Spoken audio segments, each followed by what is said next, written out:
Well, hey, everybody. This is Arlissa, educator to trader, and I'm here to do a trade recap video from Thursday, May 22nd. I really wanted to do this video yesterday. It's today, Friday, but I ran out of time with my day, but I wanted to come back to share with you how did the day go and how did we bounce back? $1,541 bounce back from the loss from Wednesday, May 21st. And I wanted to share with you how we accomplished that and come on and talk us through how do we come back with the trades? How do we come back psychologically? Because that's another piece that has to be addressed as we trade in these streets. All right. So let's get into it. But first, y'all know I got to share with you some of the wins from the people in the community.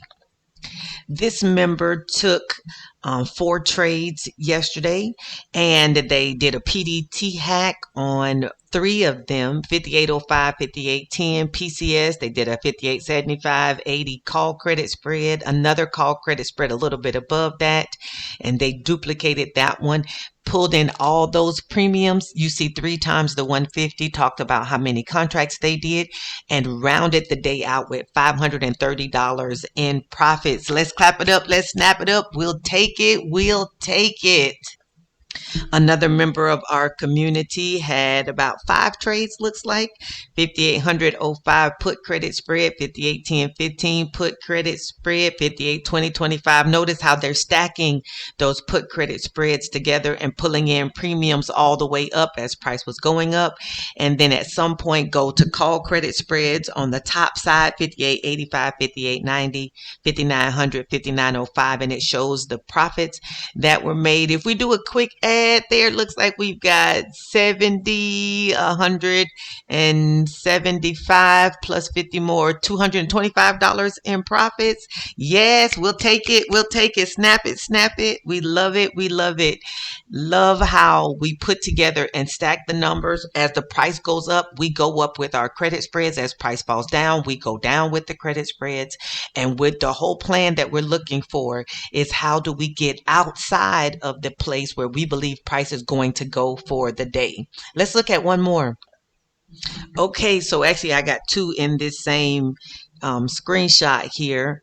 The first person hacked with the 5840, 5835 put credit spread and the 5890, 95 call credit spread, and made $150 for the day. Snap it up, snap it up. We'll take it. You don't have to do a lot of trades to make a nice little profit, because $150 a day is a nice little return, because there's some people who work a job and work 8 whole hours and don't pull in $150, right?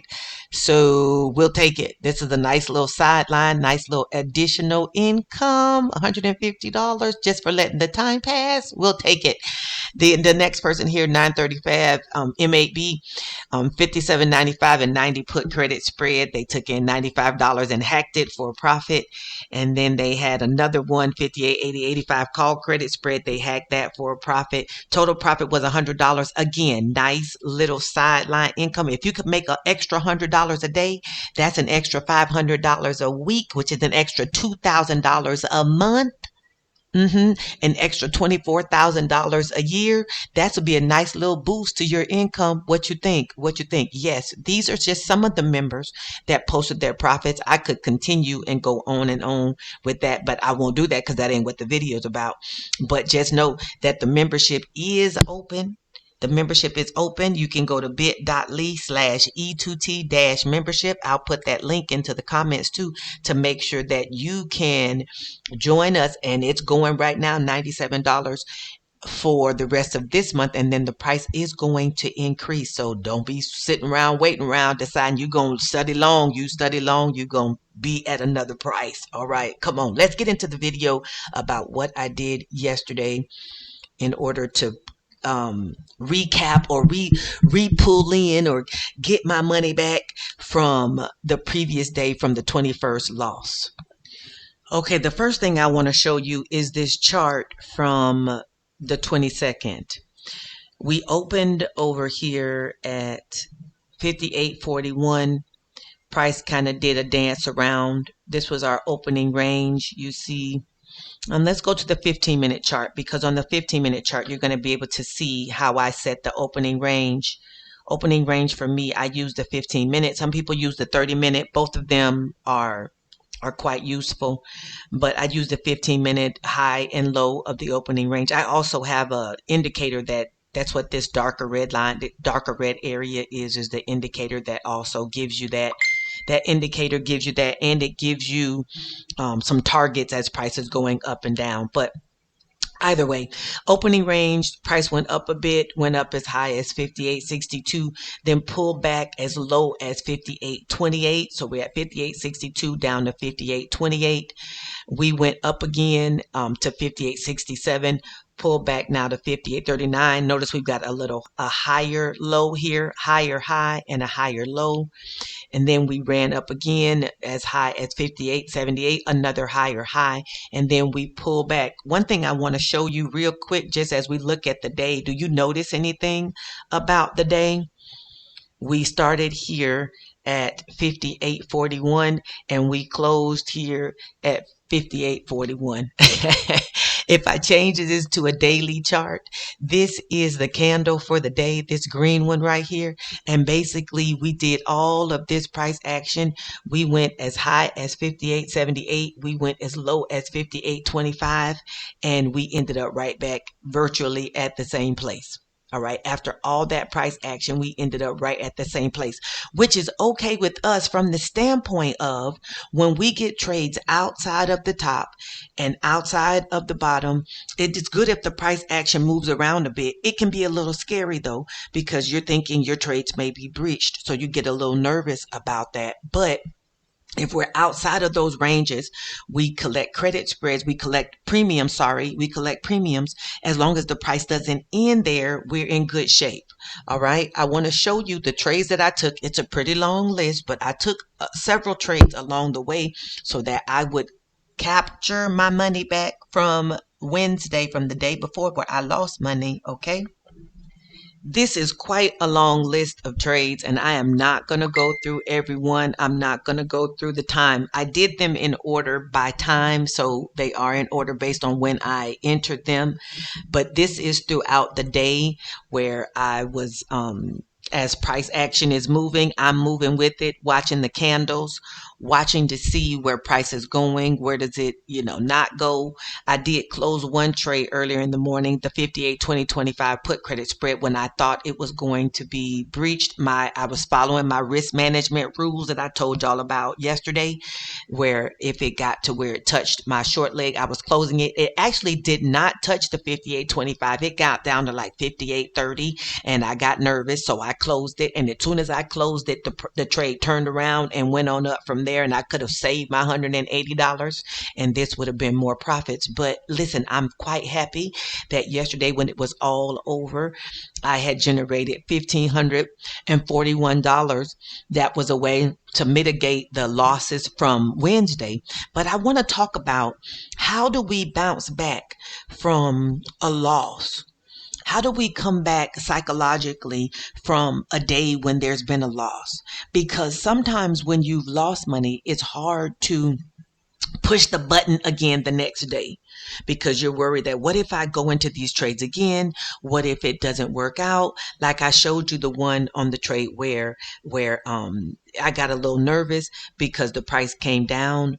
It came down to 58.30. It wasn't even at my strike yet. My rule says if it touches my short leg, I'm going to close it. It didn't even touch my short leg, and here I was closing it because I got nervous. I was like, no, here we go again. And I closed it.